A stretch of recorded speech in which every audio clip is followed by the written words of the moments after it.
Faites cette recette avec du lait et vos enfants l'adoreront. Appuyez déjà sur le bouton j'aime et laissez vos commentaires sur cette recette.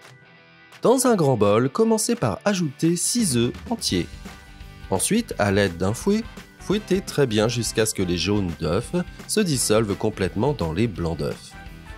Une fois que vous avez fait cela, transférez ces œufs battus dans un bol moyen en les passant au tamis pour éliminer les éventuels grumeaux restants dans les jaunes d'œufs. Mettez-les de côté. Dans un grand bol, ajoutez 700 ml de lait. Ajoutez également une demi-tasse de sucre cristallisé. J'utilise une tasse de 240 ml. Enfin, ajoutez une cuillère à café d'essence de vanille.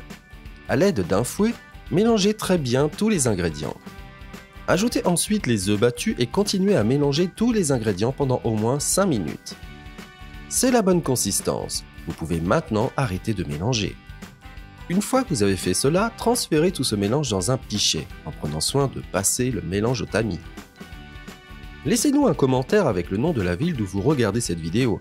J'aimerais vous féliciter et vous remercier d'avoir partagé cette recette. Ce processus facilitera l'étape suivante.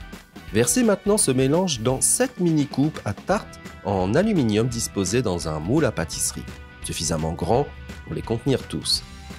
J'utilise des moules à tarte jetables d'une capacité de 100 ml chacun.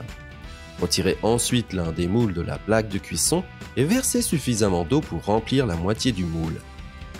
Enfin, mettez le four réglé à 180 degrés Celsius et faites-le cuire pendant 1 heure. Le temps de cuisson peut varier en fonction de la puissance de votre four. Pendant que les mini-flancs cuisent, préparons la sauce caramel. Pour cette étape, dans une grande poêle à feu doux, ajoutez une tasse de sucre cristallisé. Lorsque le sucre commence à fondre, remuez avec une spatule jusqu'à ce qu'il soit complètement fondu. Ajoutez ensuite progressivement une demi-tasse d'eau et continuez à remuer jusqu'à ce que le mélange épaississe et forme une sauce au caramel. Si vous êtes arrivé jusqu'ici, c'est que vous appréciez notre recette. Alors cliquez sur le bouton Share et partagez cette vidéo avec tous vos amis. Cela ne vous coûtera rien, mais pour nous, cela fera toute la différence. C'est la bonne consistance, vous pouvez maintenant arrêter de remuer et retirer du feu. Une fois que les mini-flancs sont bien cuits, retirez-les du four et égouttez-les. Enlevez toute l'eau qui reste dans le moule. Laissez-les refroidir jusqu'à ce qu'ils soient à température ambiante et recouvrez chaque mini-flanc d'une cuillère à soupe de sauce caramel.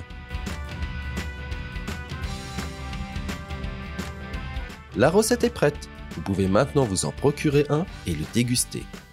J'espère que cette recette vous plaira. Maintenant, je retourne dans la section des commentaires et je vais continuer à répondre à tous ceux qui m'ont laissé le nom de leur ville. Et je vous remercierai également d'avoir partagé cette recette. À la prochaine recette, à bientôt!